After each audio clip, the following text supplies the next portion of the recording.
There was a video a while back on the Vox channel that talked about a confusing rhythm in Radiohead's Videotape song. The video made a great detective story about the confusion, and you should definitely check it out on the link below. But to quickly summarise, the song had what sounded like a simple 4-chord piano pattern.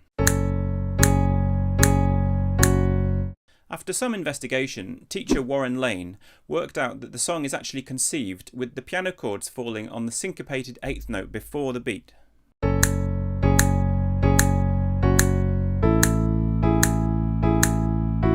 And the funny thing was, this caused such confusion that even Tom York, the lead singer of Radiohead, was filmed at a gig struggling to get his head around the intricacies of the music they'd created.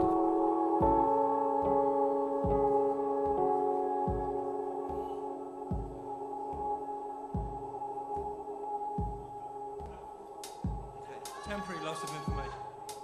To make it even clearer, here is a simple beat that it sounds like the chords belong to.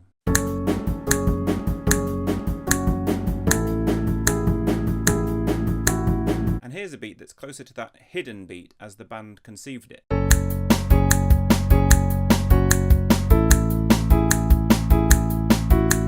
We'll get back to this song and what makes it so special in a moment, but when I watched the video, I was reminded of a whole bunch of rhythmic illusions that I've noticed over the years in different genres of music, where you completely mistake where the downbeat of the piece actually is. I think the first one I noticed was in the Brand New Heavy's self-titled 1990 album, which starts like this.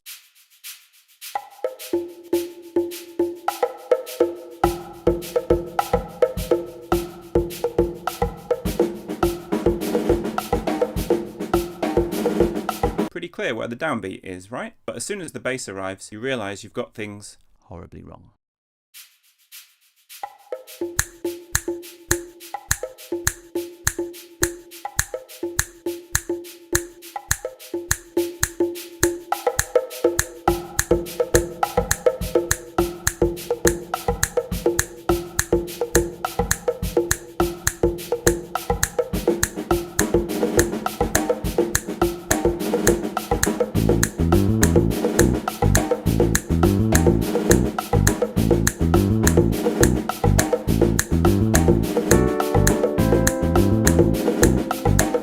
To understand what's going on in these illusions, we need to think a bit about how we perceive rhythm, and in particular the idea of meter.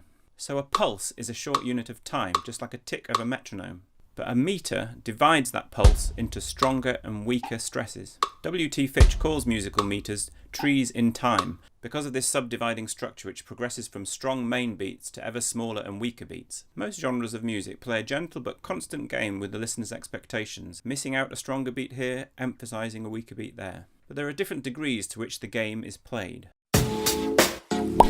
Level 1 is straight undifferentiated pulse. There's some evidence to suggest that even animals can perceive pulse, but none to my knowledge that they can detect hierarchies of stress beneath that. Level 2 starts to have a meter, but has very little syncopation. This is the category of music most enjoyed by young children. Twinkle, twinkle, little star. By the time they reach adulthood, most people, whether they realise it or not, will have built up a sophisticated understanding of meter and where they can expect the stronger and weaker beats to fall within certain types of music. That just leaves one final category of the highest level of rhythmic sophistication. So most music is playing with our expectations. It's just doing so to varying degrees depending on the rhythmic sophistication of the music. And these rhythmic illusions we're talking about stem from a composer or performer pushing that sense of meter to its limit. Here's another example from Herbie Hancock's Hang Up Your Hang-Ups.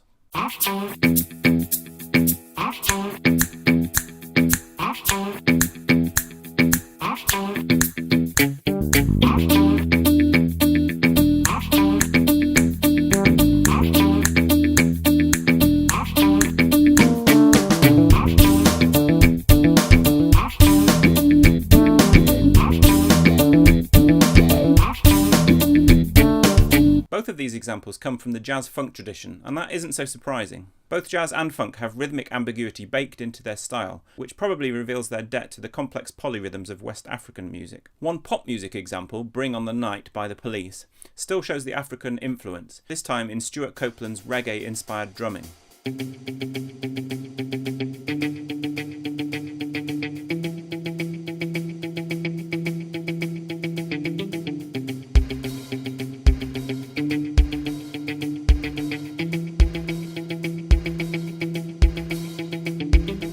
Notice how all the examples so far have used the same hi-hat pattern, made up of 2 short 8 notes followed by 1 quarter note. Hearing it alone, it's impossible to tell whether the quarter notes come before the beat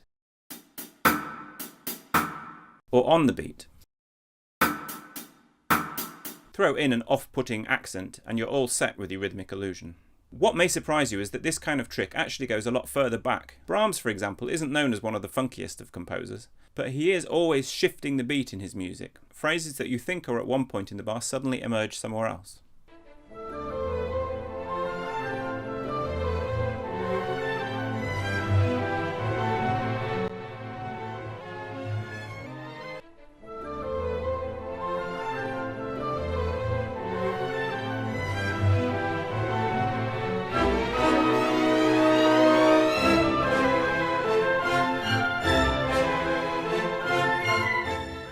And here's one from Joseph Haydn, written in 1789.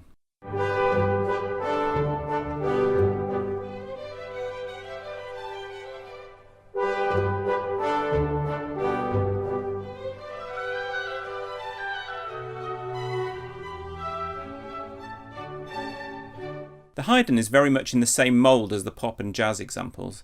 Its purpose is to teasingly trick the listener. The Brahms, however, is slightly different. He's not really putting the downbeat in the wrong place to have a bit of fun with us. It's more of a compositional device. We, the listeners, may not actually realise we're on the wrong beat of the bar, but Brahms certainly does, and this forces him to squeeze and stretch his music until he gets himself back on track. It's one of a range of techniques Brahms uses to keep his music in a constant state of development. Finally, let's look at a couple of examples from traditional and world music.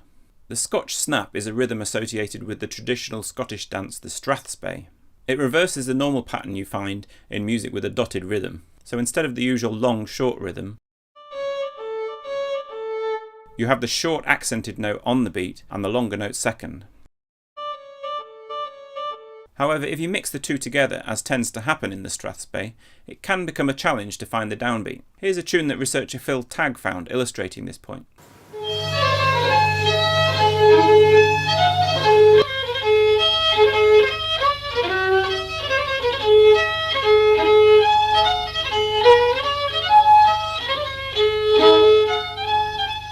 Do check out Phil's fascinating video all about the Scotch snap, linked below. The last example, and perhaps the most rhythmically sophisticated, comes from the forests of Cameroon. Like the strathspey, here the ambiguity is built into the essence of the music. I was so fascinated by this piece a few years ago that I used the rhythm as a starting point for one of the dances in my clarinet quintet Gumboots, and I'll try and post a video about that soon. This is the orchestra Baka Gbine, forest-living Baka musicians on the Cameroon-Congolese border. The opening guitar is in a 9/8 pattern with a 3+2+2+2 rhythm. To my ear, the downbeat sounds like it's at the start of the group of 3, but then a contradictory bass drum comes in on the 3rd 8th note of the pattern.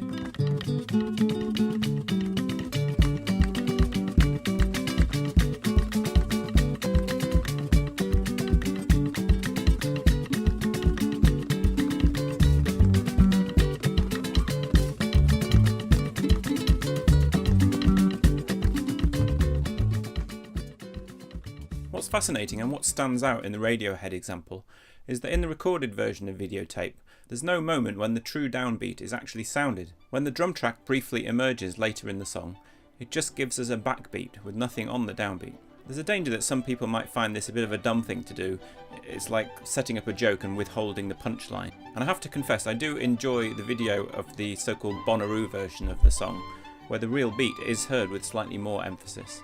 But part of me also really admires the brazenness of what they've attempted here. To my knowledge, it's the only example anywhere where the syncopation lasts so long it outlasts the piece itself. Thanks for watching. I'd love to hear from you if you have any ideas for future videos. And please do subscribe, like and comment below.